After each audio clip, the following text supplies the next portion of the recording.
All right, well, good morning. It's my pleasure to welcome you to the session with Grant Underwood as part of our seminar on B.H. Roberts. Most of you know me. My name is Brian Birch.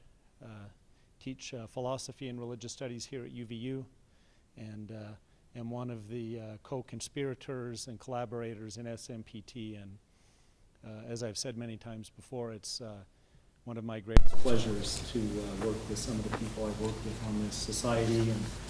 And over the years, we've been a small and fledgling group, but we've done some very good work, and we're excited about what's happening today. I apologize for not being able to be here this morning or this afternoon. After this event was scheduled, my boss decided to pencil in a retreat for all of the administrative leadership on campus, and so I'm running back and forth. But I wanted to make sure that I was here to introduce my very good friend and colleague and collaborator, Grant Underwood, known to most of us. Dr. Underwood is a professor of history at BYU, worked for several years in the Joseph Fielding Smith Institute for Latter-day Saint History and Scholarship. What's the full name? They hoped there was scholarship attached, but they didn't dare stick it in the title.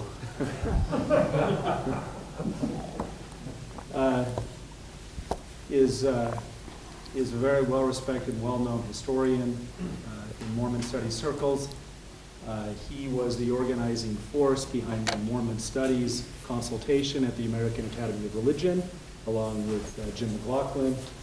I had the pleasure of serving on that committee for a few years. But it's just delightful to work with him.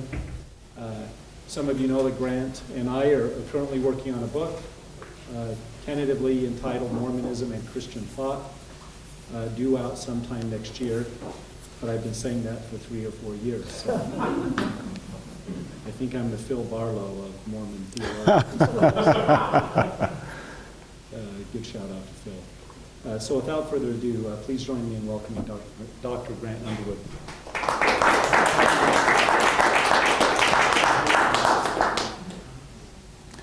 Good morning. I'm not sure if the mic's on or off. Let's see here. What are we doing? It's on. It's on? Yeah, it's working. Sounds no different than without. My objective this morning is to move us a bit from the rarefied levels that Professor Robson had us in, and kind of give a little bit of an overview to the third book in B.H. Roberts's 70s course, and highlight. I sent out selected some readings, but I know how life is, and probably most of us haven't had a chance to engage those, so I'll hit some of the highlights of my highlights for a while, and then I'm very interested in getting your reactions. A few of you may have read and want to discuss some aspects of his argumentation and evidence and the way he frames his discussion. I'm interested in what you might have to say, so we'll move into the discussion after 20 minutes or so of a bit of an overview here.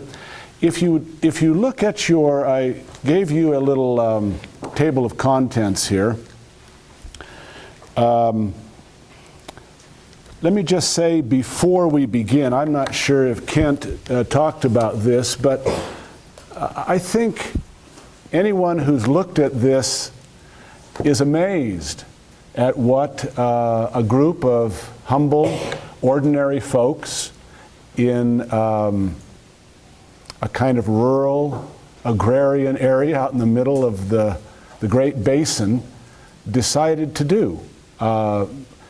B.H. Roberts definitely did not have a condescending attitude. He respected his colleagues.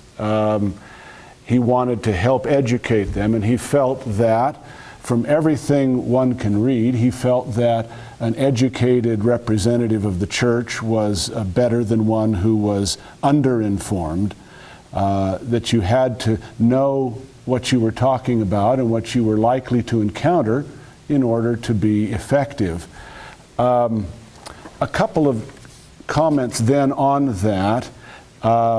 In the opening portion, he lists for 3 pages what he calls books of reference that he feels. Just imagine this. You're a farmer, hardworking farmer, 70, in Payson, and you come to gather with your 70 quorum, and the objective is to engage information and a past that otherwise would be entirely unfamiliar. And he suggests that the 70s maintain a library, or individual 70s acquire all of these works. And they range, of course, from Bible dictionaries to studies of Christian doctrine to works you would recognize. Andrew Dixon White's famous Warfare of Science and Theology was very significant in the late 19th century. A lot of this, of course, seems dated to us, but was contemporary at the time. Max Muller, the great, one of the great pioneers in the comparative study of religion, he has his important work here listed, and so it continues, including a number of Roberts's own works. And the idea was that the men in the 70s Quorum were to take each of these lessons, and what Roberts provides, the bulk of this 220-page book is made up of excerpts, largely excerpts from a number of these readings that he fears some of his colleagues may not have access to, or that he wants to highlight. And so he includes those in what he calls notes. Now, at the beginning of each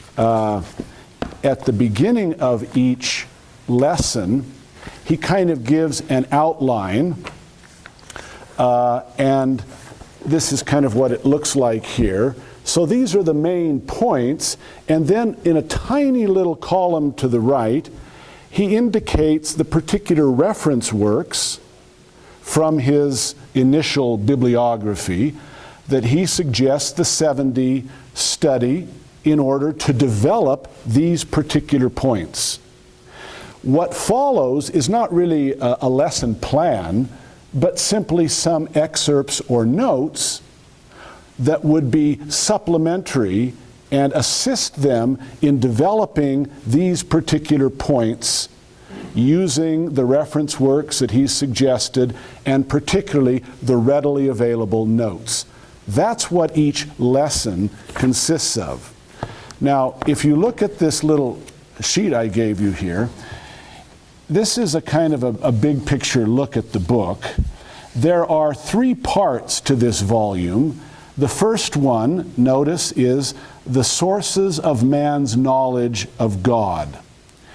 And then he develops that through 10 lessons. As you can see, 43 pages of it, of the 220-page book, is devoted to kind of setting the stage. Where do human beings get any kind of knowledge of God? Where do they think this comes from? And he gives 4 areas. Tradition, and then you can see how he breaks that down. Creation, and here the argument is, it's the traditional Christian argument that had been around for centuries, that in the created world, in the created universe, one sees evidence of God. The next, various different arguments, the soul's innate consciousness, the first cause. He touches lightly on those. And then he finishes up with revelation as the source of God's knowledge. And he comes through various texts. And one of the interesting little side points is, if you look down at under Revelation, point number 5 and 6, I find this interesting that he's very careful.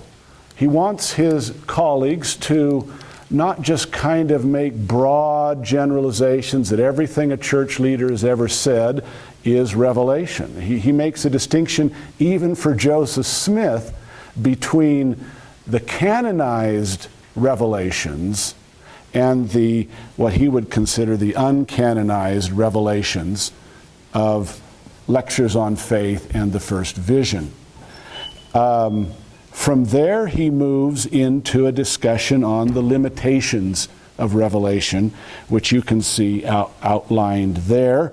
And what he's particularly talking about in this point is essentially what you get in the end of Moses chapter 1.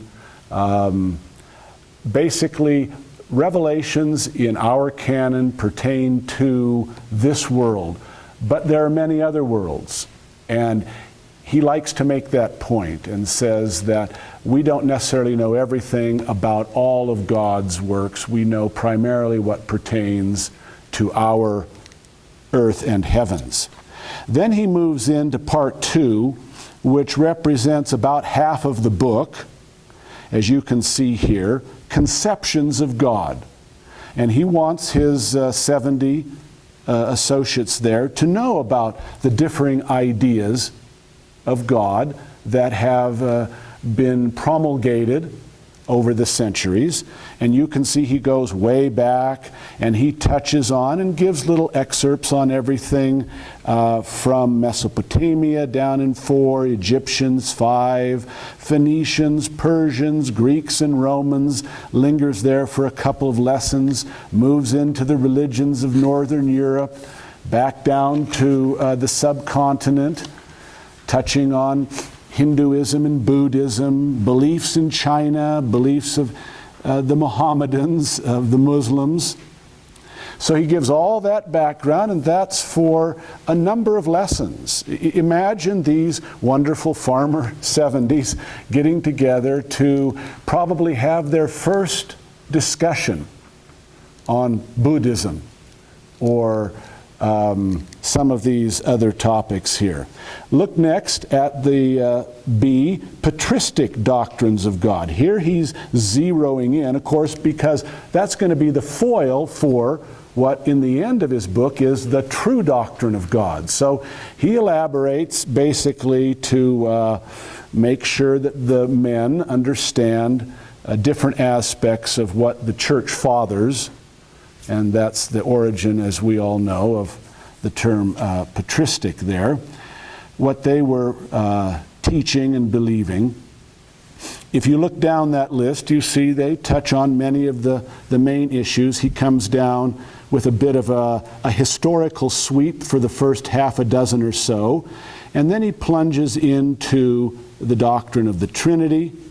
As that begins to emerge, particularly in the 2nd century, he'll pick up early and take it right down through the 4th. Then he's off on the creeds, the Apostles' Creed, the Nicene Creed, the Creed of St. Athanasius. And he understands that he's very well read, and that's just a side comment I would offer, that he's extremely well educated for someone who didn't go to and have the opportunity to advance study in a school setting. He moves from there into some of the Arian controversy, the metaphysical issues involved there, and kind of finishes there. His next section takes us into medieval. Notice how he spells, we don't spell medieval that way anymore, but that was good kind of Victorian spelling. Imagine taking these farmer 70 into Anselm and Aquinas. All of you, of course, love these philosophers and scholars. And then down into modern conceptions. And he spends several sections on philosophy here. And look what he introduces them to. How many Latter-day Saints today, even well-educated Latter-day Saints, find themselves in church discussing idealism, empiricism, Spinoza, Berkeley, Kant, Schleiermacher? It goes on. Very impressive that we have a whole lesson on that with these folks. Then he gets to section 3, and this is really the nub. He's just teeing himself up now to bat the ball and argue with all these basically uninspired conceptions. He's not as denigrating of these as you might assume, except occasionally he gets a few jabs in. But he wants to set forth the true doctrine of God. And so he goes about it, and we're going to zero in now on this third section. And that's kind of where I culled some readings from for all of us. Lesson 32, if you look at the A and there's a 32 by it, at this point I'm tracking lessons just so that you can know how he set this up. The first one is just a review of the entire part 1, just to freshen everybody up. And then he wants to come in to his point that the world needs a revelation of God, that the best and really ultimately the only way to know God is through revelation. And what's interesting here, and what's different than many Latter-day Saints might expect, is that he's not quite so interested in arraying all the LDS canonical texts that might be utilized. He employs them selectively. His point, because he's in a mode of discussing with Christians who don't necessarily embrace these texts, and so they have to be used sparingly. Instead, his main argument is going to be that the greatest and clearest and best revelation of God is the person of Jesus Christ. So let's just take a look. Let me, at this point, kind of read just a snippet from this particular lesson 33. He says, "And lo, when the veil falls from the revelation that God gives of himself, what form is that which steps forth from the background of the world's ignorance and mystery? A man, as God lives, Jesus of Nazareth, the great peasant teacher of Judea. He is God revealed henceforth to the world." Just an interesting question for us. I don't know what your experience is, or even if most of you are Latter-day Saint. If you have experience in Latter-day Saint circles or congregations, I would ask you, how often is that thought expressed in ordinary LDS circles? God is revealed henceforth to the world through Jesus Christ. They who thought God impersonal, without form, must know him henceforth as a person in the form of the man. They who have held him to be without quality, and here he's reflecting back on some of the discussion of infinitude and connecting with the what he finds troubling in the description of God coming out of the earlier centuries. They who thought God without quality must henceforth know him as possessed of the qualities of Jesus of Nazareth. They who have regarded him as infinitely terrible must know him as infinitely gentle, etc., etc. This is the God manifest in the flesh. This is the Son of God who comes to reveal the Father.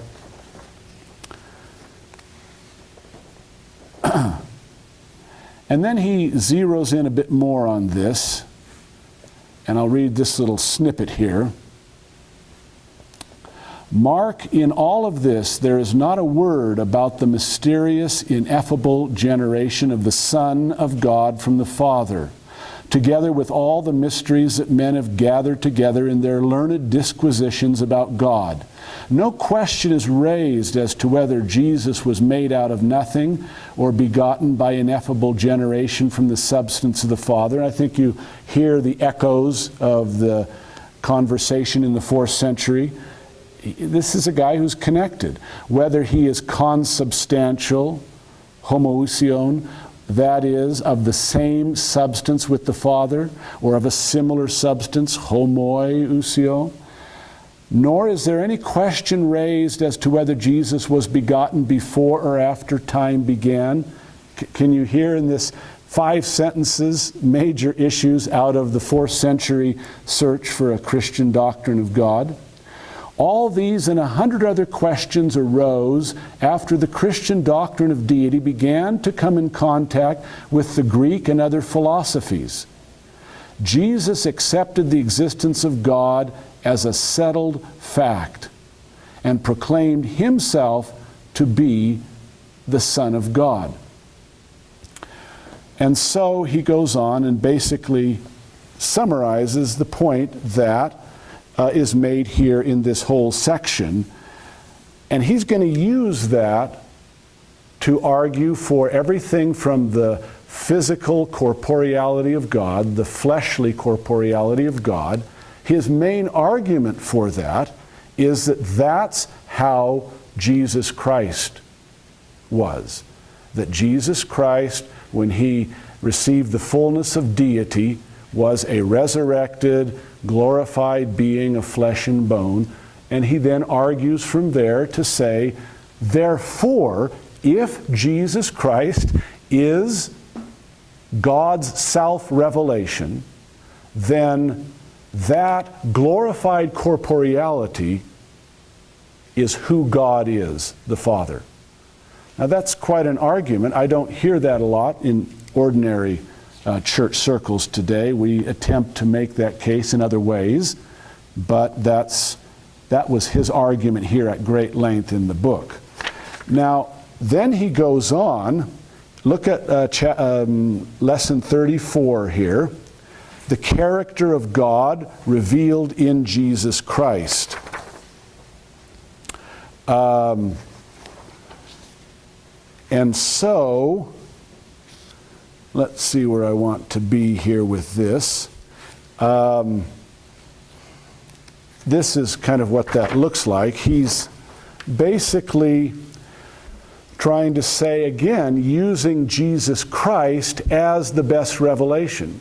He could quote many scriptures out of the Bible or out of modern revelation that might make that point, but he doesn't. He chooses to say, Jesus was compassionate. Jesus was impartial. Just go down your list here. Jesus was tolerant. Jesus was loving. Jesus was both just and severe. Each point made in this lesson on the character of God, he makes via discussion of how Jesus' character was, and therefore that's how God the Father is. So he's really pushing that. He's got an interesting angle that, again, is not all that common, because typically folks establish these characteristics by quoting different scriptures that illustrate, well, this is how God is, or this is how God is not. But he's got a consistency here to his approach, which is that I'm going to use Jesus Christ as the mere image of the Father. In fact, he loves that passage in Hebrews and sees more in it simply than physical image. That God, or that Christ, is in every way the express image of God. And that everything that is God, and he quotes Colossians, that the fullness of God dwells in Christ.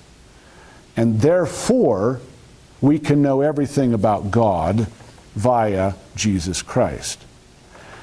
Okay, then we're down to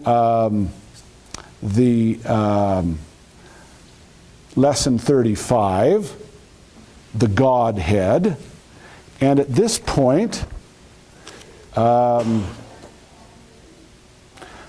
me just kind of summarize. Actually, I have a little quote here I'd like to share with you. To summarize this point that we've been making,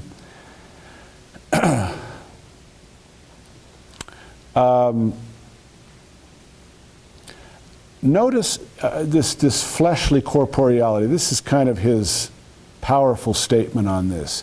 He says, I deplore those sectarian refinements which try to tell us about the humanity of Jesus being separate from the divinity of Jesus. He himself made no such distinctions. He was divine, spirit and body was exalted to the throne of his Father and sits there now with all the powers of the Godhead residing in him bodily, an immortal, glorified, exalted man, the express image and likeness of God the Father. For as the Son is, so also is the Father. Yet, when Latter-day Saints announce to the world that we believe God to be an exalted man, we are told that we are blasphemers. But as long as the throne of Jesus Christ stands secure, so long as his spirit remains in his immortal body of flesh and bones, glorified and everlasting, shall keep his place by the side of the Father, so long will the doctrine that God is an exalted man hold its place against the idle sophistries of the learned world.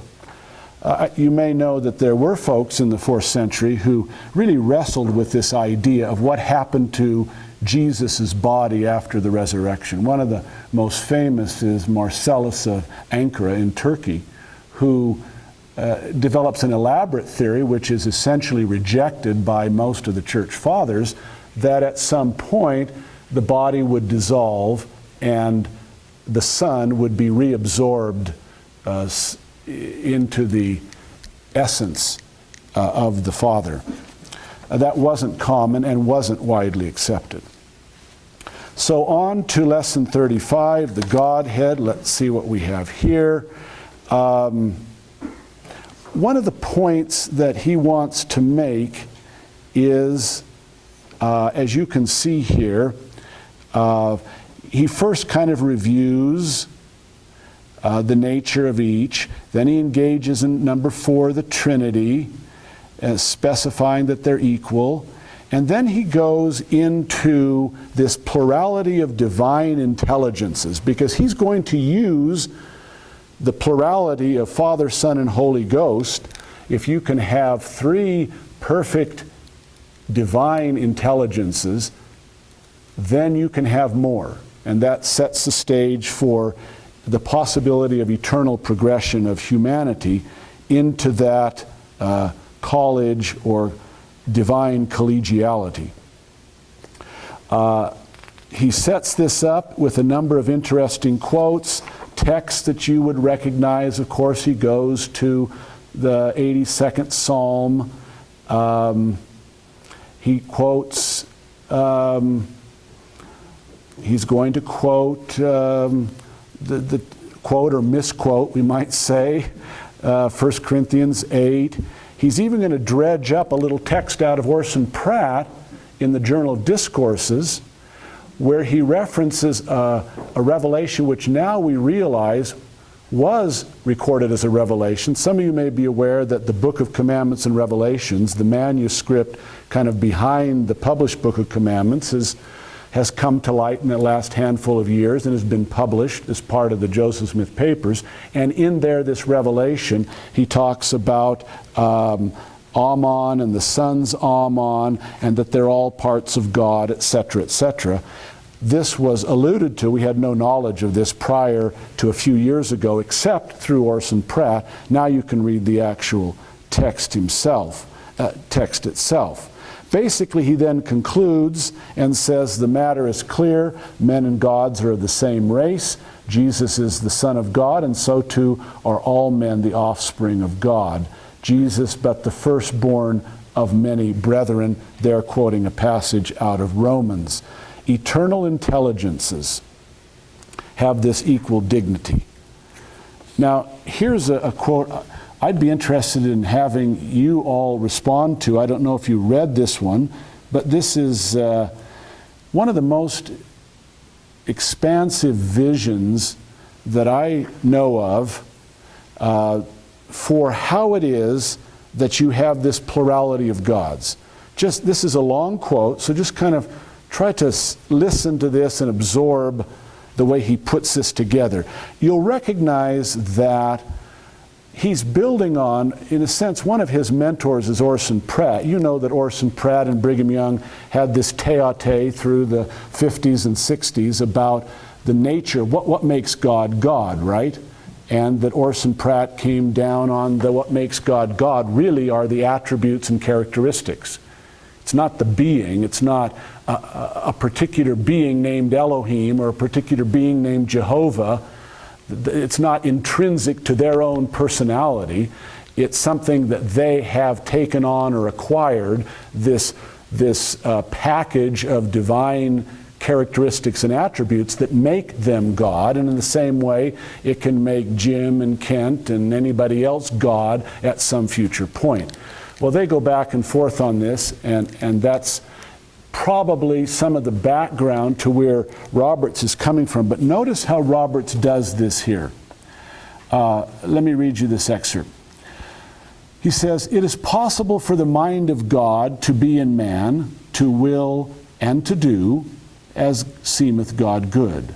The nature of the whole clings to the parts, and they may carry with them, the parts, the light and the truth and the glory of the whole.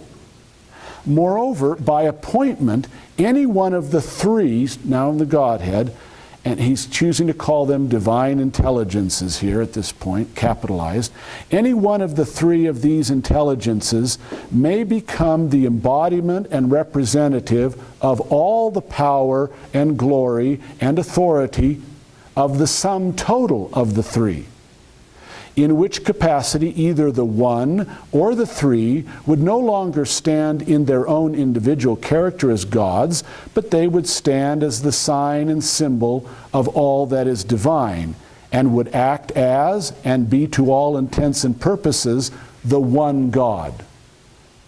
That's an interesting discussion, isn't it, of the oneness, and not in ways not dramatically different than 4th century notions, given the philosophical background that God, you understand the nature of how the Spirit is everywhere in its wholeness. It's not that when the Spirit, God as Spirit, or God fills the immensity, it's the argument of immensity, right? That you fill every inch, as it were, of space, but every bit of divinity is in every inch of space.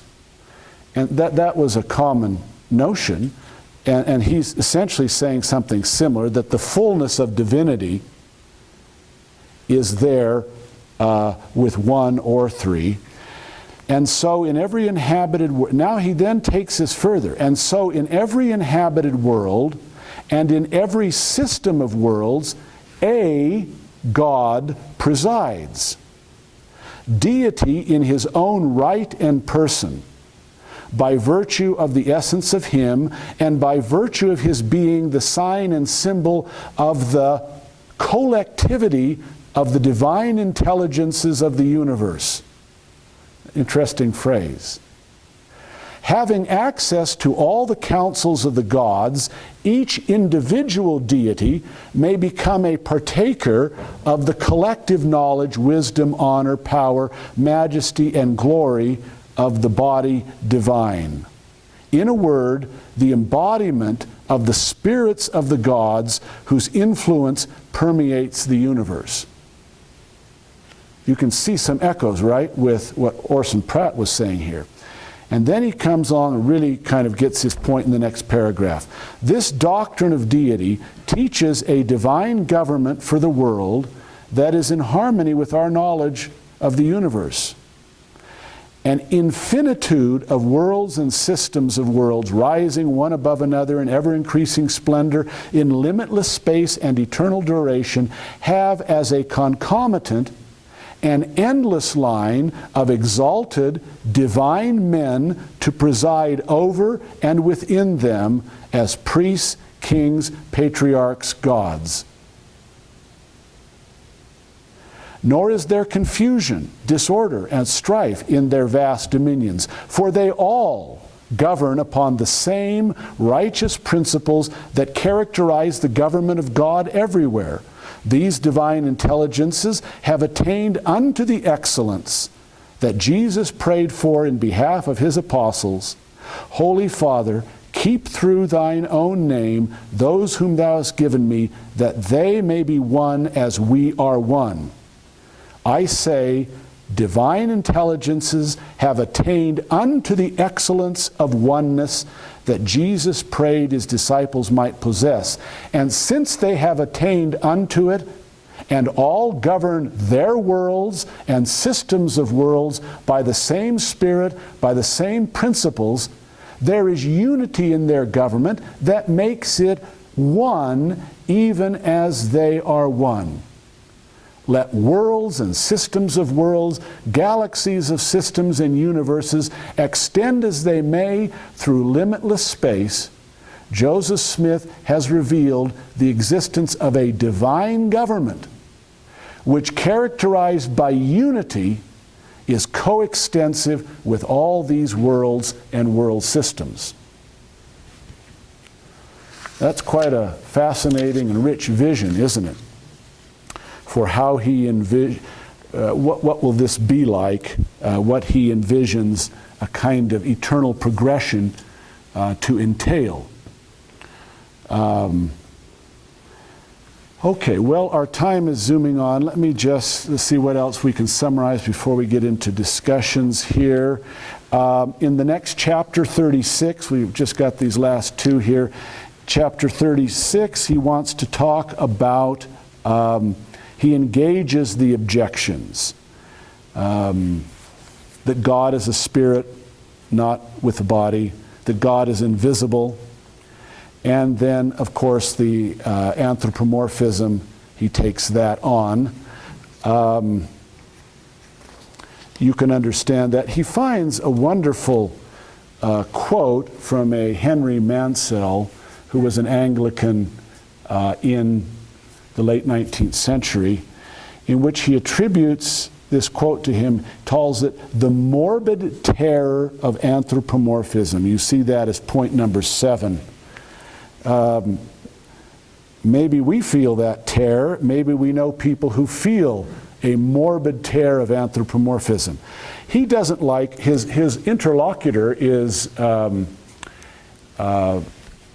minister from Pocatello, Idaho, a priest, thank you, a priest, Catholic priest from Pocatello, Idaho, Vanderdonk, who, of course, is a standard, offers the standard kinds of expressions on these matters, including the fact that anthropomorphic representations are essentially designed to communicate with fallible mortal creatures who can't comprehend very well, and therefore you kind of have to present yourself, and I think we understand that kind of like an avatar is today. We know how that's used both in terms of the internet and in terms of movies, that's not really who God is, that's not inherently, intrinsically like God, but that God essentially takes that form or projects that form or projects its being into that form so that folks can comprehend. And we understand that because how many sci-fi movies end up doing the same thing? You know, the alien has to take the human form to be able to interact with the human race. But that's really not, at some point in the movie, everybody realizes that's really not what the alien looks like or is like. That's just the form they've acquired to be able to interact. And that's quite close to what was envisioned. Origen kind of began this with his theory, what he called accommodation, and his kind of accommodationist perspective carries over into the next century and is widely used, and then from then on in Christianity, and was just de rigueur when Vanderdonk voices that. But it's frustrating to Roberts because he wants to take all of those anthropomorphic theophanies in the Bible literally. And there's where you see the kind of the twain not meeting. And it's because of the different hermeneutics, the different interpretive presuppositions that, and Roberts just can't believe. And there you see, I think, a very distinctive approach. And that is this kind of Mormon face value literalism, and our tendency to take things that way comes out. But he does manage to find a few other folks who agree with him on this, and who are not as down on anthropomorphism as might be expected. And then finally in chapter 37, he's going to take on some of the other ideas. He pursues his notion of the possibility of intelligences arriving at a perfect agreement so as to act in absolute unity. We kind of got a hint of that. He says here, in other words, oneness can be the result of perfect agreement among many intelligences as surely as it can be the result of the existence of only one intelligence. Then he goes off on ways that I think have become familiar to many Latter-day Saints. He wants to take the word Elohim in number 5 and make a point that's challenging to make, given the ambiguity and multiply used term that Elohim, the way he's building off on Joseph Smith here, but I think some of us are aware that linguistically that's a bit complicated to just confine it to that. Then he talks about the oneness not being physical, and his best, I'm down on point 8 here, his best argument is John 17. Probably some in this room served an LDS mission and have used John 17 in exactly the same way that he uses it. That's a kind of oneness in a great many other ways, but not physically. Now, let me just take a couple more minutes on the, I didn't give you the full outline for book 4 because it's his book on the atonement, but he starts out with some matter on intelligences, which it would be good for us just to kind of finish up with. His lesson is the eternity of intelligences, and this is where B.H. Roberts really sets out his notion that the way he takes the famous passage in section 93, that man was in the beginning with God, intelligence was not created, cannot be created. That's what it's referring to, that kind of uncreated, the doctrine, what he calls the doctrine of the co-eternity of all intelligences. Now, some, of course, know that there's been a bit of a discussion about what is that kind of primordial, way back then, intelligence referring to. Is it some kind of mass entity or individual intelligences? This is how he comes down on that. He says this: so far as human or revealed knowledge can aid one in forming a conclusion, there is no intelligence existing separate and apart from persons, from intelligent entities, from individuals. And so he argues that there have always existed, that the eternal nature of intelligence is really best understood as the eternal nature of separate and distinct entities, individual intelligences. And he pursues that for a while. And then he makes his point. He says here, he differentiates spirits and intelligences. Spirits are uncreated intelligences inhabiting spiritual bodies, while intelligences pure and simple, are intelligent entities, but unembodied in either spirit bodies or bodies of flesh and bone. They are uncreated, self-existent entities. But let it be observed in passing that nothing is known as to the form of these intelligent entities, nor as to the mode of their existence. And so we have, he goes through the typical discussion here of how all were given spirit bodies, all that the Son, as well as all the other sons and daughters, were given spirit bodies to house their self-existing, pre-existing individual intelligence. And that makes us all family, and Jesus is the elder brother, and I think that's a good place to pause here, and then just say that his interests primarily are, one, to establish that Jesus is the great revealer of what we need to know about God.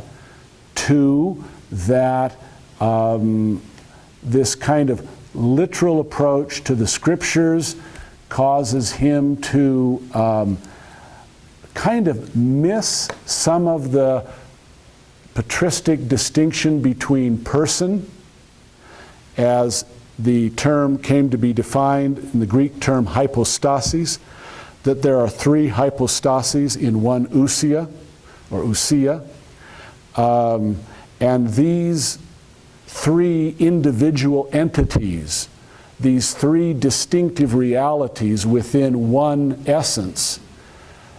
He hears the word person, because this gets translated into person, and person comes across to him as a separate being. And because Latter-day Saints believe that the three are separate beings, he tends to miss some of the subtlety about which decades of discussion occurred in the 4th century over how do you identify the threeness of God as along with the oneness of God. What is the nature of that threeness? What is the nature of those hypostases?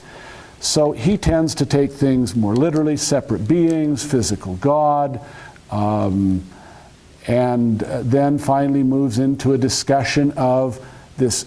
At the core of his theology is this notion growing out of section 93 and the King Follett Discourse that there's this whole array of self-existing intelligences that eventually God comes along and helps them in their progression by giving them spirit bodies, and eventually after they get their mortal bodies and are resurrected and continue in the path of the greatest intelligence of all, they will acquire to that level of perfection and divinity through which all the divine intelligences that operate as gods around the cosmos have achieved, and then will be in the, rather than the college of cardinals, you'll be in the college of gods, and all will be well and the cycle will continue. So, there you have it. Now, what catches your fancy about Roberts here? What shall we chat about here a little bit? Just to remind everyone before you ask the question, you use the microphone. Got somebody carrying it over there. And again, it's not a complete PA system. It's just for our recording purposes for the internet. And this is a discussion. Obviously, I don't have all the answers of anything. So just offer your 2 cents, particularly as you've engaged this material yourself. Jim? Okay, I was wondering, the long quote you read there on page 198, 199. Yes, sir. It just hit me when you said Avatar, that how, I wonder if James Cameron was influenced by B.H. Roberts. Good, you have good. a strange thing in there where the Avatar is more real than the place that he comes from.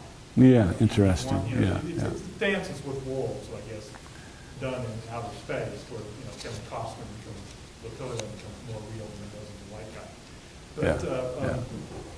but there is that kind of sense there. And in this passage here, I was wondering, you were saying how it sounds sort of like what happens in the 4th century, but I think there's an important distinction, you know, where he's talking about everybody kind of tying into the oneness. In Roberts, it doesn't seem to be the case, as it is with, well, there's two distinctions here. One, that's only going to be the Godhead that does that for Right, the, right. the Church Fathers. And two, they're in eternity, not in time. right. And time is the pale shadow of eternity. Whereas here, it seems that time is, you know, this is all imminent. Yeah, that's a good point, Jim. I think that the distinction between eternity, the kind of ontological distinction between eternity and time, is just not something Latter-day Saints, until all of you came along, you know, grappled with. You know, it was not that comprehension of eternity as being other than unending time. That is categorically different. You're right, that's not something that they engage, and what that means about the nature of an eternal essence or being, or how can three hypostases in eternity function as part of a single essence. That's not something he's engaging here. Yeah, well, and two, I think that he sort of does in the Vanderdock discussion, but with the sense, and maybe he doesn't ever explicitly get at it, but somehow time is better than any kind of idea of eternity like that. Because time is where love happens, with the body, where, you know, all this kind of richness happens, whereas eternity, you know, kind of the pale shadow. You know, the pale shadow becomes what used to be the ideal. The other thing, how much of this, just a kind of technical question, how much of this section is just Mormon doctrine of deity lifted and put into 70? It's a good question. You know, we don't have time to go into all of it, but in the process of preparing this, I went through and marked my copy of the Mormon Doctrine of Deity with matched up the excerpts, large portions of it. It's you know, he's, and of course Mormon Doctrine of Deity is a replay of some things he wrote for the Improvement Era and a couple of other speeches.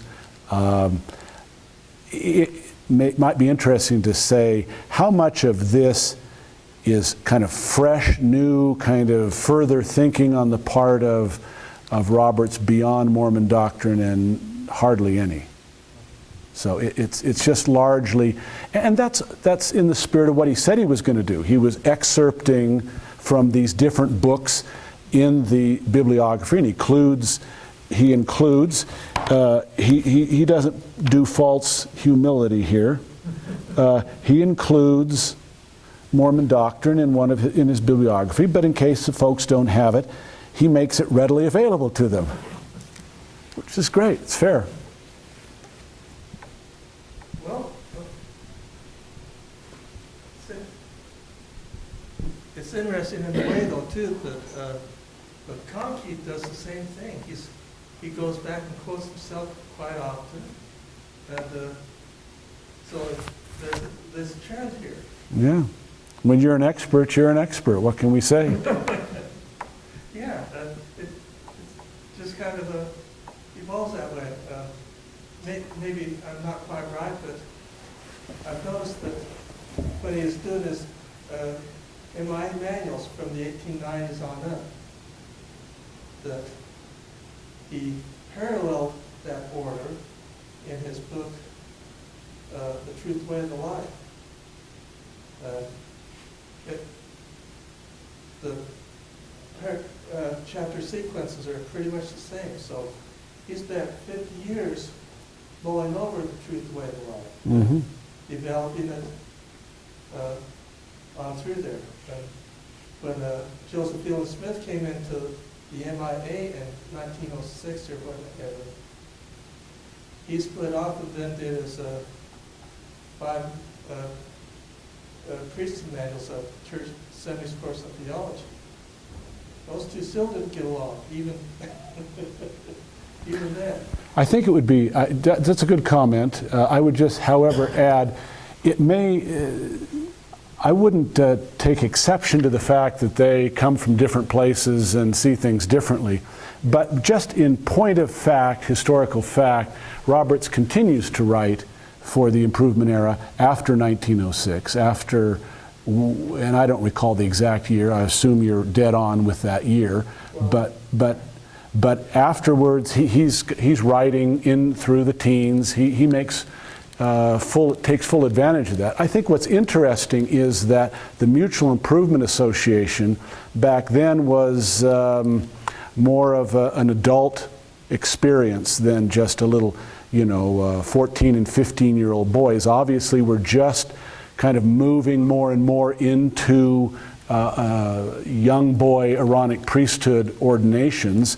This is in a process of being finalized. We didn't get specification of ages until the early 1900s in that, so we're still moving into that phase. And so a lot of the Mutual Improvement Association it's young adults. It's kind of a young adult growth experience, and they have some pretty heavy stuff and some great thoughtful material in the Improvement era. Other comments, questions? Hi, Yeah. thank you very much. Thank you for bringing up Doctrine and Covenants, section 93. I've been struggling with something that's brought up the same day in 94 and later on in 97, and that is when they're building the campus, the temple campus for the stake of Zion, and there are these various outbuildings. And the Lord says in the Revelation, keep yourselves clean, keep the building clean. My glory will be there, my presence will be there, but if not, my glory will not be there, and my presence will not be there. And I've been struggling with what exactly that presence is. We know that he didn't say my Holy Spirit or my Spirit will be there, so it's not that guy. He didn't, and I don't think that we understand the presence of the Lord in that way as his corporealness being there, standing on his own 2 feet. How would, if you can channel Brother Roberts, or if you can help me solve this problem, how can you talk to me about that particular use of that word in that way? That's a good question. I think you've identified 2 ways that you discount that probably most Latter-day Saints would assume is the answer. The dominant one being that presence is simply a synonym for his Spirit. The other kind of manifestation that I can't quite wrap my brain around. Yeah, and maybe it is. Maybe it is. I mean, my answer is I don't know what that revelation or that usage precisely means. I think the best we can do is say what's been the range of thought among Latter-day Saints, and I think you're not satisfied apparently with the typical answers, and nor should you be particularly. It's great to quest for further insight. But I think most people have been satisfied with taking that metaphorically for, God's Spirit will be there. And so the representation, as you were talking about, if the Holy Ghost became a representative for all 3, and he exerted himself through every inch, as you said, of the building, that would satisfy most people. That's a nice application of that idea. I think that's well thought through. Probably most wouldn't think it through quite that deeply. I think the other point you made, I just want to comment on that, and that is there's a kind of another tradition about the presence of God in temples, which I think we're all familiar with, right? It's the, Lorenzo Snow walking down the hall and He's going through the files. Or whatever, encounters, these stories that circulate about actual personal handshaking encounters with the Almighty within the confines of the temple. You have that interpretive tradition that I think also coexists. Those who voice that, I don't think, are trying to say that exclusively defines what his presence means, or to limit the interpretation of that idea just to a physical encounter. But I think they like to throw that in. And generally, though, it's more in this other realm. Now, if you're in your quest to think through something more there, I'd be interested to, if you come to something that's... Yeah, if the delta waves hit me tomorrow in the shower, I will Great. text you immediately. Good, good. Even do a presentation. From the shower. I think Kent's here waiting, and then Charlie. I was pleased that you talked about the passage where he argues that there is no one great intelligence. There are individuals who are intelligent. And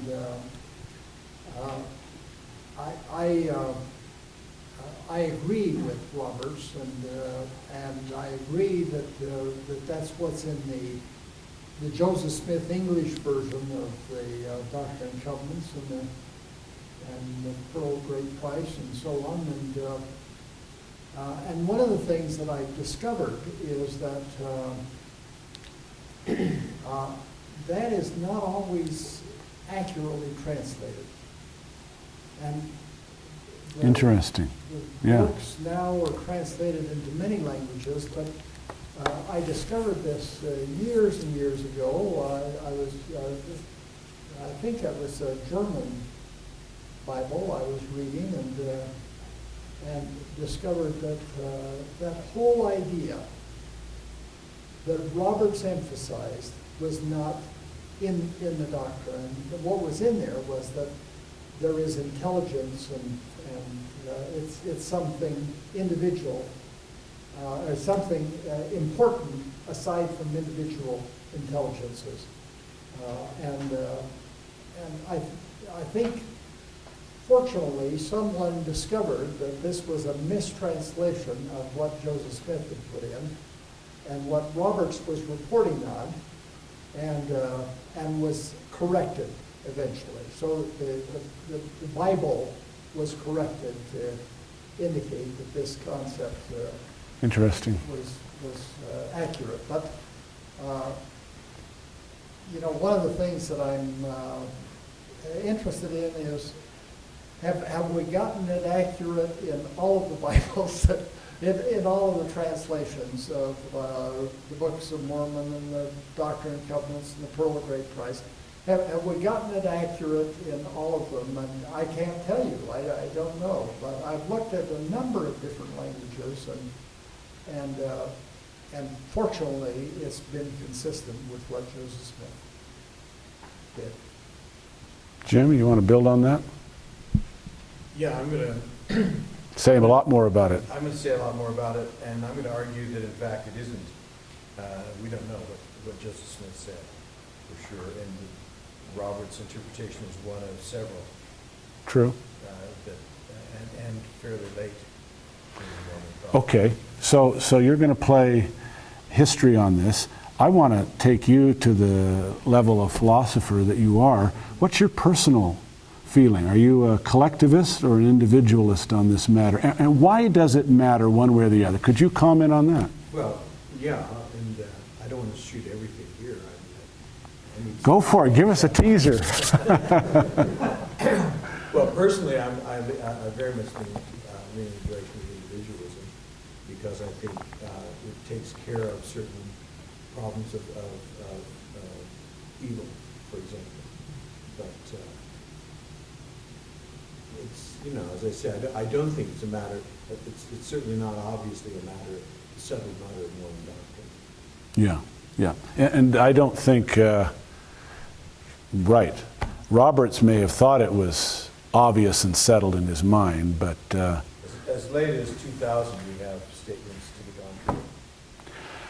contrary. But what interests me is I think it's indisputable that there is that varied engagement with the term and with the notion of intelligence. What interests me is what drives people to argue one way or the other. I mean, what kind of notion or perception or conception of the universe or being or essence or creation or whatever, trying to understand their presuppositions that lead them to favor one or the other, that's what interests me. Well, it has, I mean, there on the one side, there is the problem of evil and where did it come from. On the other side, it just seems to be an interest in trying to safeguard the glory of God. And so...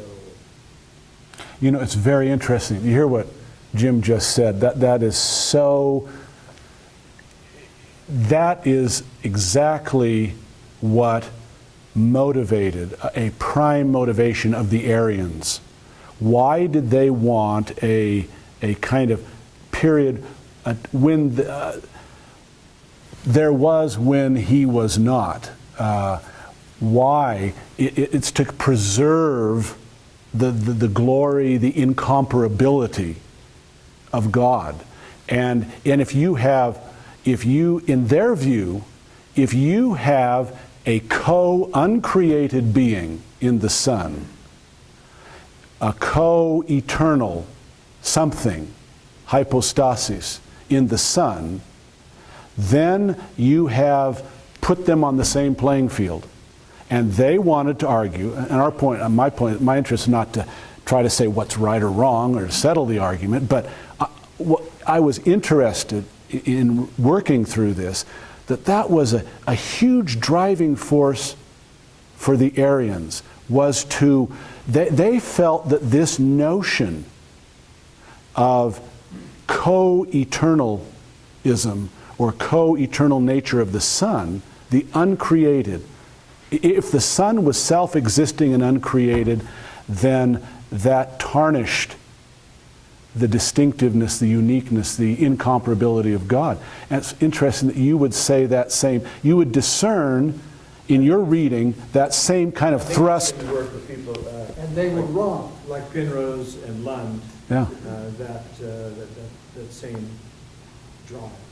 And that's so interesting, where you get this, in a way, Roberts is coming from the other end of the spectrum, where he wants to celebrate that and extend that. Not only are, and not just in the fact that if you've got competing self-existing entities forever or in eternity, that somehow takes away from the one, but he wants to carry that into the future eternity, and then line up not just those three, but every one of the other begotten ones that God has helped kind of move along to hit that same level, and then participate in this, extensive kind of unlimited array of gods and governances and in progressions in all kinds of cosmoses and so forth. And it's whether one believes that or not, he seems to kind of lean into that and celebrate. Great, that was God's intent. God wasn't trying to preserve his incomparability, his place at the top of the pyramid. He wanted, and this seems in a way so 19th century, so democratic, the democratization of so many things that went on in the 19th century in America. It's a time of great leveling. Everybody gets a chance. Those ideals weren't realized, of course, in actual history, but they were certainly given voice in so many ways. This kind of, why not? Why not have everybody be able to achieve that kind of level, status, accomplishment? Good.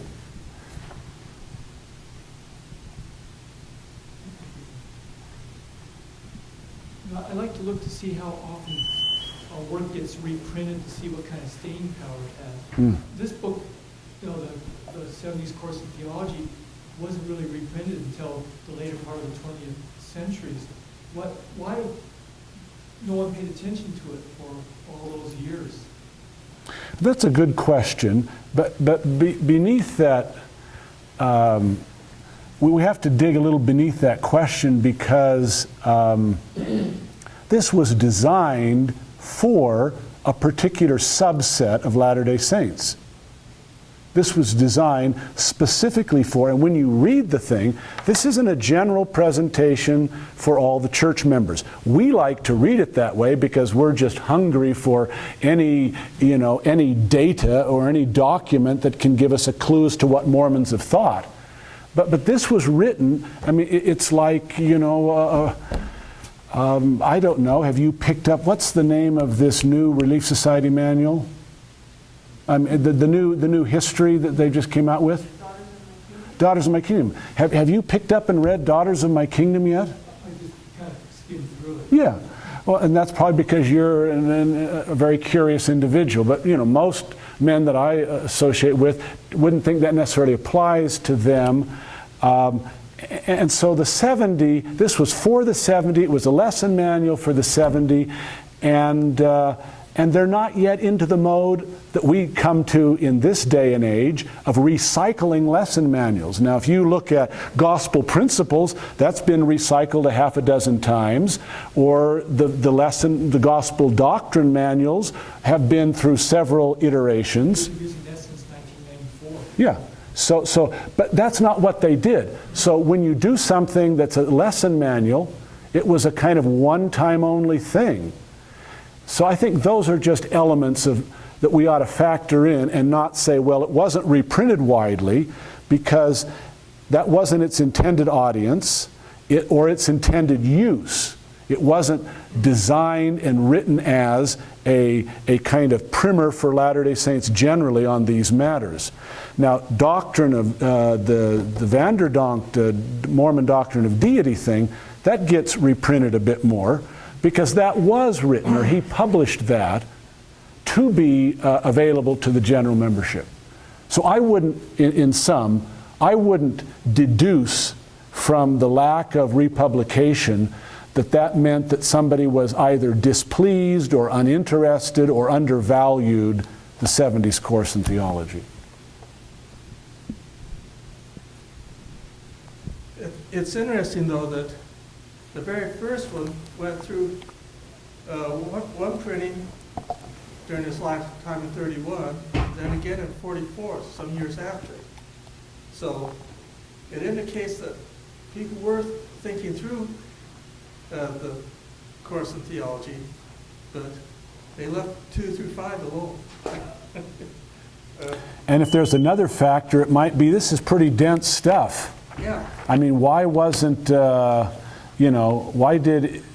was In Search of Lehi as a priesthood manual, such a challenging text? I mean, it's not like we went through multiple years of doing In Search of Lehi.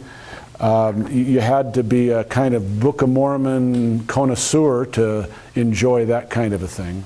And as a general rule, too, the Taylor edition was printed pretty much after the state quorums of 70s were dissolved, and it became an organized basis in Salt Lake for the first quorum, the second quorum, and third quorum, fourth quorum.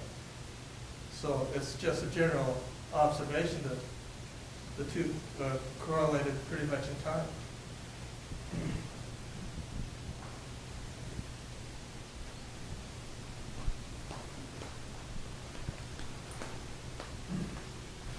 I know we're out of time, but I got to ask you this anyway, because you started out introducing this idea. Imagine some guys down in Bluff, Utah, getting together at 70s quorum and talking about this. Do you know anything about the reception, how deep this sunk with people, how at the time, how they dealt with it? No, I don't. It's a great question. If, if someone really wanted to study that kind of reception history, if you will, That would be something I don't know about. I know from my father's generation, at least in my family, he was a legend. Yeah. The town of Woodville and Robert. That's a good point. I think Mark Olson was saying the same thing about one of his relatives. Mark, weren't you saying something to that effect about the appreciation for Roberts on the part of your grandfather or somebody like that? Yeah. My grandfather, yeah. You know, and then again, one wonders if, you know, what is the nature of a hero? How many people in this day and age consider Hugh Nibley a hero and, you know, would hold him up as one of the great lights of, you know, Mormonism, but they've not really read him or don't pay much attention to him. But, you know, everybody knows that Nibley's the man, and there was a sense probably that Roberts was the man. I mean, heaven knows he cranked the stuff out. I mean, he's a prolific author, and particularly at this juncture in time, you know, he's got books, several books on Joseph Smith. He's doing. This is right at the time that he's, you know, done the history of the church, pulled all that together. What a massive work, you know. And he then goes on to write these. I mean, this guy, who can match him? No, I would say, in terms of reprinting books, you know, like Talmadge's books get continuously, hugely reprinted, you know. I mean, you know, his two major works, and Robert's stuff hasn't really gotten that kind of reprinting at all, nearly as much. Fair. No, nobody wants to take anything away from James Talmage. But I mean, yeah. I think the way Jim said it was to his, was it your father or grandfather? My father and his brother. Yeah. Talmage, Roberts, Widsoe, you know, that's the big, the Trinity, the turn of the century Trinity.